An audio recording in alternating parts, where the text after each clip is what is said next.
Welcome दोस्तों, मैं CA Nitin गुरु आप सभी को वेलकम करता हूं अपने चैनल फाइनेंस 91 पे, जिस पे कि हम बात करते हैं बहुत सारे फाइनेंशियल मैटर्स के बारे में, देश और विदेश की फाइनेंशियल न्यूज़ के बारे में और साथ ही साथ सर्टिफिकेशन और एकेडमिक मैटर्स के बारे में। जैसा कि आप जानते हैं कि हम यूएस की फाइनेंशियल मार्केट को स्टडी कर रहे हैं पिछली 2 वीडियो से। ये उसी श्रृंखला में तीसरी वीडियो है और इस वीडियो में हम पिछली वीडियो के साथ ही कंटिन्यू करेंगे। तो अगर आपने पहली 2 वीडियोस नहीं देखी हैं तो प्लीज़ मैं आई बटन में लिंक दे देता हूं, एक एक करके पहले वो दोनों वीडियोस आप देख लीजिए, क्योंकि उसके बाद आपको इस थर्ड वीडियो की अंडरस्टैंडिंग बेटर बन पाएगी। वैसे मैं आपको ये बात बता दूं कि इस चैनल पे हम आपके लिए फाइनेंस रिलेटेड एक्सीलेंट कंटेंट लेकर आते हैं। आप इस चैनल को ज़रूर सब्सक्राइब करें, अपने दोस्तों के साथ शेयर करें, बेल आइकन ज़रूर प्रेस करें ताकि हमारी नेक्स्ट वीडियो की नोटिफिकेशन आप तक पहुंच सके। चलिए अब हम आगे थर्ड वीडियो की बातचीत स्टार्ट करते हैं। जैसा कि आप जानते हैं कि हमने लास्ट वीडियो में बात की थी कि किस तरीके से यूएस डॉलर गोल्ड बैक ना होते हुए भी दुनिया में चलने लगा, क्योंकि उसको पेट्रोल का सहारा मिल गया, उसे पेट्रो डॉलर का नाम दे दिया। किस तरीके से सऊदी अरब की गवर्नमेंट को डरा धमका के यूएस की गवर्नमेंट ने ये बात तय करवा ली कि भाई हम आपकी सुरक्षा करेंगे, लेकिन आप पेट्रोल हमेशा खरीदेंगे यूएस डॉलर्स में ही। तो इससे यूएस डॉलर की सुप्रीमेसी बनी रहेगी। लेकिन अब एक मेन बात यह है कि अगर हम बात करते हैं यूएस इकॉनमी के बारे में, तो यूएस की जो इकॉनमी है वो मेनली एक डेफिसिट में चलने वाली इकॉनमी है। ट्रेड डेफिसिट में चलने वाली इकॉनमी का मतलब ये है कि जो नेट इंपोर्ट्स हैं वो ज़्यादा हैं, यानी यूएस अपने पास जितनी गुड्स एंड सर्विसेज बनाकर और देशों को बेच सकता है उससे कई गुना ज़्यादा गुड्स एंड सर्विसेज वो विदेशों से खरीदता है। इसका मतलब यूएस हमेशा ट्रेड डेफिसिट का शिकार रहता है और ये आज की बात नहीं है। अगर ये आप ट्रेंड देखते हैं तो पिछले लगभग 20 साल का ट्रेंड मैं आपके सामने प्रेजेंट कर रहा हूँ और ये पहले भी ऐसा ही था, क्योंकि यूएस एक बहुत ज़्यादा बड़ी मैन्युफैक्चरिंग हब नहीं है।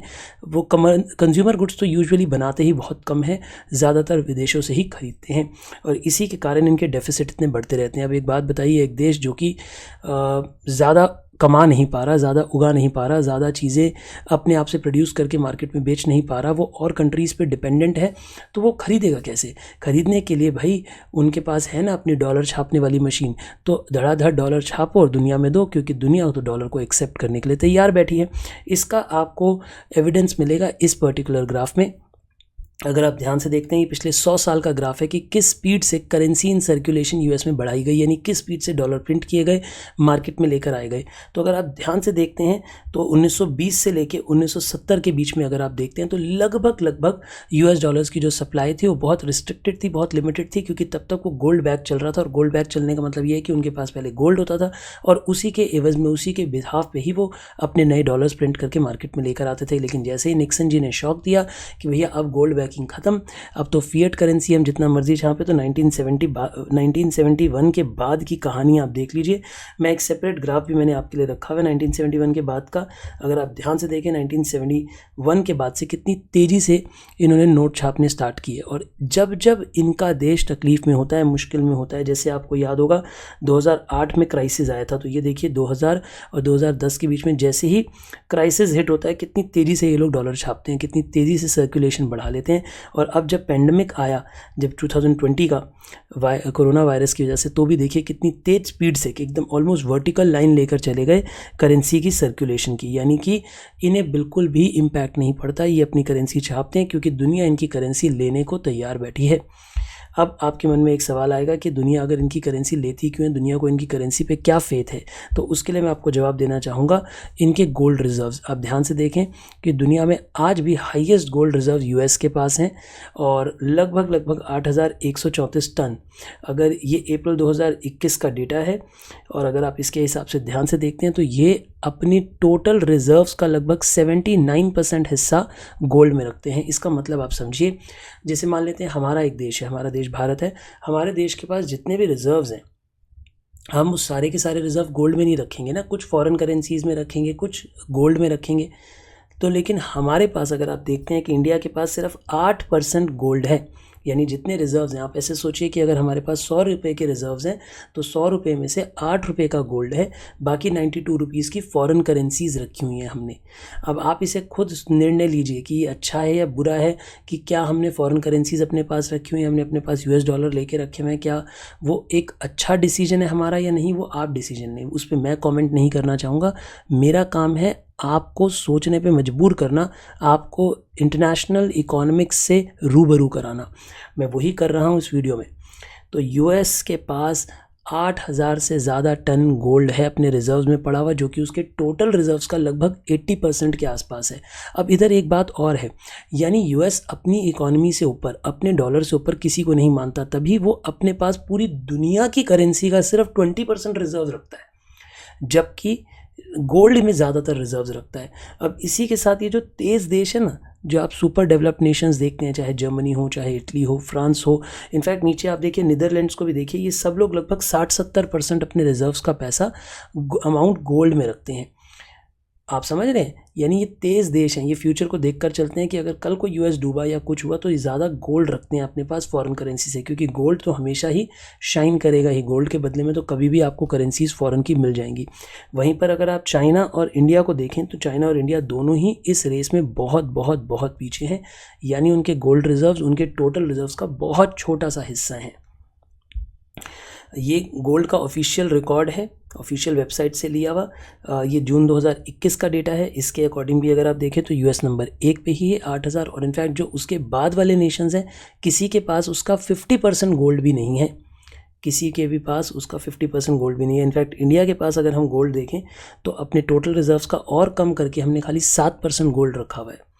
क्या आप ये बात समझ रहे हैं? यानी इसका मतलब ये हुआ, अभी तक मैंने आपको ये बताया कि यूएस एक ट्रेड डेफिसिट नेशन है, यानी उनको इंपोर्ट ज़्यादा करना पड़ता है, वो एक्सपोर्ट्स कम करते हैं, यानी वो और कंट्रियों पे डिपेंडेंट है, और कंट्रियों पे डिपेंडेंट होते हुए भी वो हीरो बनते हैं। वो अपनी करेंसी अंधाधुंध प्रिंट करते हैं और अंधाधुंध अपना डॉलर मार्केट में देते हैं, क्योंकि उन्हें पता है कि मार्केट में डॉलर की एक्सेप्टेंस है, लोग इसे लेके रखने के लिए तैयार बैठे हैं, बेताब बैठे हैं। वो डॉलर देंगे और डॉलर के बदले में उन्हें गुड्स एंड सर्विसेज मिल जाती हैं पूरी दुनिया में, इसलिए वो डॉलर्स देते हैं। अब यहाँ पे एक बड़ा सवाल उठता है कि अगर यूएस डॉलर इतने ज़्यादा, अब ये ज़रा इंपॉर्टेंट है और ये थोड़ा डिफिकल्ट एस्पेक्ट है, ये मैं कोर फाइनेंस के स्टूडेंट्स को इकोनॉमिक्स समझाने के लिए, वर्ल्ड इकोनॉमिक्स से रूबरू कराने के लिए बता रहा हूँ। ये शायद से जनरल पब्लिक को उतनी जल्दी समझ ना आए और शायद उतना इंटरेस्ट ना आए, लेकिन क्योंकि मेरा काम है पूरी बात करना, इसलिए मैं पूरी बात बताऊँगा। तो मैं आपको ये बताना चाहता हूँ कि अगर यूएस डॉलर इतने ज़्यादा प्रिंट होंगे, इतने ज़्यादा मार्केट में जाएंगे, तो कहीं ना कहीं आपके मन में ये बात आ रही होगी कि सर ऐसा नहीं होता कि यूएस डॉलर इतना ज़्यादा प्रिंट हो जाए कि मार्केट में उसका सरप्लस आने लगे और लोग यूएस डॉलर की वैल्यू को कम कर दें। तो इसके लिए भी यूएस से बैठा है अपना दिमाग चलाने के लिए कि कैसे मैं वही डॉलर वापस ले आऊँ, कैसे मैं दुनिया में डॉलर दूँ, सामान ले लूँ और फिर वो डॉलर भी वापस ले आऊँ। तो वो डॉलर वापस लेकर आने के लिए उन्होंने भयंकर अपनी डेट रेस करनी स्टार्ट कर चुके हैं, और स्टार्ट क्या कर चुके हैं, बरसों से ले रहे हैं। आपको लगेगा कि क्या सर यूएस जैसा सुप्रीम नेशन, जो दुनिया का लीडर माना जाता है, सबसे ज़्यादा अमीर नेशन माना जाता है, क्या वो डेट उठाएगा? क्या वो और लोगों से बोलेगा कि मुझे लोन दो और मेरी डेट इंस्ट्रूमेंट लो?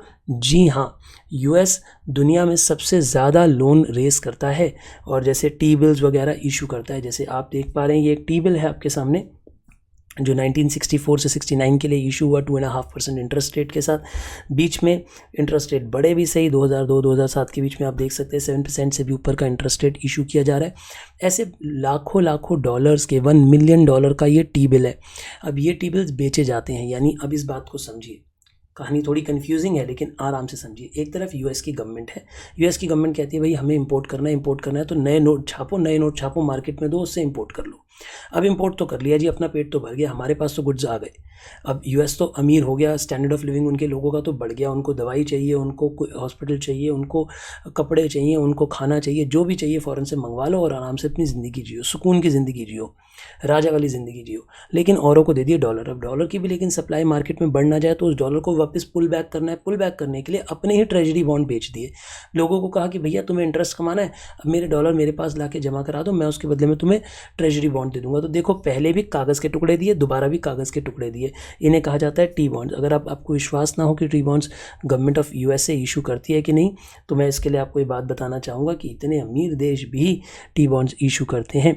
अगर आपको ये बात देखी जाए तो आप हैरान रह जाएंगे कि दुनिया में मंगतों की लिस्ट में, यानी एक्सटर्नल डेट की लिस्ट में, विदेशों से पैसा मांग के लाने वाले, उधार लाने वाले लोगों में से हाईएस्ट नंबर 1 पे यूएस आता है।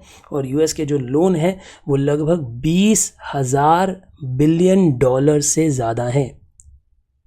हाँ, मैंने ठीक कहा, 20,000 बिलियन डॉलर से ज़्यादा की एक्सटर्नल डेट यूएस की सरकार रेस कर चुकी है। अब ये 20,000 बिलियन कितना बड़ा अमाउंट होता है, ये समझाने के लिए मैं आपको इंडिया का एग्जांपल देता हूँ। इंडिया एक ऐसा देश है जो यूएसए से लगभग 100 करोड़ ज़्यादा पॉपुलेशन वाला देश है। हमारे यहाँ पे लगभग 135-140 करोड़ के आसपास की पॉपुलेशन है, उनकी पॉपुलेशन 35-40 करोड़ के बीच में, यानी हमसे 100 करोड़ कम लोग रहते हैं यूएस में।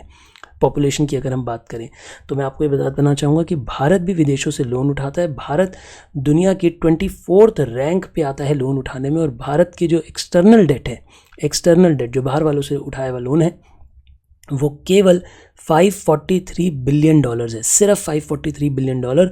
और यूएस की मैं बात करूं तो वो नंबर 1 पे आता है, और 20,000 बिलियन डॉलर से भी ज़्यादा के लोन्स हैं उनके ऊपर। तो अब आप ये डिसीजन लें कि यूएस एक बहुत स्ट्रॉन्ग इकॉनमी है, बहुत कमज़ोर इकॉनमी है, या बहुत ही चालाक इकॉनमी है, वो डिसीजन आपने लेना है। और मैं आपको ये बात बताऊं कि भाई इशू कर देते हैं और इंटरेस्ट धीरे धीरे करके कम करते जा रहे हैं। देखिए, इंटरेस्ट सिर्फ एक फ़ेज़ में बढ़ा था, जिस फेज़ में निक्सन शॉक आया, दुनिया को डॉलर के ऊपर विश्वास होना कम हुआ, उस टाइम पे यूएस डॉलर का इंटरेस्ट रेट काफ़ी बढ़ा। और ये देखिए उस टाइम पे बढ़ता गया, एक टाइम पे 14.59% भी गया। लेकिन उसके बाद से ट्रेजरी बॉन्ड्स का जो इंटरेस्ट रेट है वो कम ही हो रहा है, और 2% से भी कम के रेट पे ले आए हैं उस रेट को। अगर आप ध्यान से देखें तो बहुत बेहद कम रेट है। इन्हें फ़र्क नहीं पड़ता, ये नए ट्रेजरी बॉन्ड्स इशू करते हैं, उनका जब इंटरेस्ट देने की बात होती है तो और दोबारा ट्रेजरी बॉन्ड इशू कर देते हैं। इन्हें क्या फ़र्क पड़ रहा है? नोट छापने की मशीन भी घर की है, ट्रेजरी बॉन्ड छापने की मशीन भी घर की है, खाली कागज़ ही तो बांट रहे हैं और दुनिया से गुड्स एंड सर्विसेज एक्सेप्ट कर रहे हैं। तो आई होप आपको ये बात समझ आ रही है कि इतने बड़े बड़े देश भी लोन उठाते हैं। अगर आपको अभी भी ना विश्वास हो तो ये दुनिया की वर्ल्ड डेट का टेबल देखिए। दुनिया की डेट में लगभग 31%, जी हाँ आपने ठीक सुना, 31% डेट अकेले यूनाइटेड स्टेट्स के पास है। $21 ट्रिलियन के आसपास की डेट, $21 ट्रिलियन की जो डेट है वर्ल्ड में, वो अकेले यूनाइटेड स्टेट्स ने रेस की हुई है। अगर आप इस डायग्राम को ध्यान से देखें तो जितना उनका जीडीपी है, 2020 में तो बिडेन साहब ने हद ही कर दी कि जितना उनका जीडीपी है, अपने जीडीपी से भी ज़्यादा डेट रेस कर चुके हैं। अपने जीडीपी से भी ज़्यादा, यानी 100% जीडीपी से भी ज़्यादा डेट रेस करी जा चुकी है। ये आलम है। और डेट की रेशियो आप देखिए कितनी तेज़ी से, हमेशा जब जब इनके ऊपर खतरा मंडराया इन्होंने डेट रेस कर ली। चाहे वो 2008 का आप ये देखें, 2008 का डिप्रेशन का समय हो, तब भी देखिए कितनी भयंकर डेट रेस करी, और अब ये पैंडमिक का समय हो तो भी कितनी भयंकर डेट रेस करी। यानी इनका कुछ नहीं जाता भाई, ये डेट रेस कर लेते हैं, नए नोट छाप लेते हैं, अपने हिसाब से अपनी इकोनॉमी को स्टेबलाइज रखते हैं, अपने लोगों को खुश रखते हैं, अपने यहाँ पे डेवलपमेंटल प्रोजेक्ट चलाते रहते हैं, लोगों को कागज़ के टुकड़े बांटते रहते हैं और लोग खुश रहते हैं।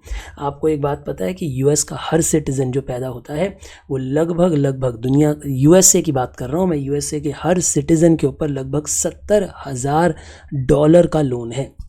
हर एक यूएस सिटीज़न पे लगभग $70,000, लगभग 50 लाख रुपया। जी हाँ आपने ठीक सुना, यानी यूएस के हर सिटीज़न पे लगभग 50 लाख रुपए का लोन है। अब आप खुद निर्णय करें कि यूएस एक कैसी इकॉनमी है, स्ट्रॉन्ग इकॉनमी है, कमज़ोर इकॉनमी है, बहुत स्ट्रॉन्ग इकॉनमी है, उस सब के बारे में आप निर्णय करें। उस सब के बारे में मैं कुछ नहीं कहना चाहूँगा, बस मैं ये कहना चाहूँगा कि फिर भी दुनिया का भरोसा यूएस डॉलर पे बना हुआ है। आज भी दुनिया के पास, पूरी दुनिया के पास जो रिज़र्व करेंसी है उसमें लगभग 60%, लगभग 59-60% के आसपास आज भी यूएस डॉलर्स हैं। हाँ, यूएस डॉलर पहले से कम ज़रूर हुए हैं, लेकिन आज भी most important and most accepted reserve currency US dollar ही है। और ये कब चेंज होगा, कैसे चेंज होगा, इसके बारे में कहना मुश्किल है। लेकिन हाँ, क्या क्या पॉसिबिलिटीज़ हैं, क्या क्या अपॉर्चुनिटीज़ हैं, या क्या क्या थ्रेट्स हैं यूएस डॉलर के लिए, ये सब हम डिस्कस करते रहेंगे अपनी आने वाली वीडियोस में। मुझे ज़रूर लिखकर बताइएगा कमेंट बॉक्स में कि ये वीडियोस आपको कैसी लग रही हैं। मैं मानता हूँ कि अब जैसे जैसे हम आगे बढ़ते जा रहे हैं, वीडियोस थोड़ी सी टेक्निकल होती जा रही है, बट मैं मानता हूँ अगर आप कोर फाइनेंस को समझना चाहते हैं, एक्चुअली इकोनॉमीज़ को और फंक्शनिंग को समझना चाहते हैं, तो आपको ये वीडियोस बहुत पसंद आ रही होंगी। आप वीडियोस को शेयर करते रहें, लाइक ज़रूर करते रहें, चैनल को ज़रूर सब्सक्राइब करके रखें, इससे हमें बहुत मोटिवेशन मिलती है अपनी नई वीडियोस बनाने के लिए। All right, take care, all the best, मिलते हैं अपनी नेक्स्ट वीडियो में, बाय बाय।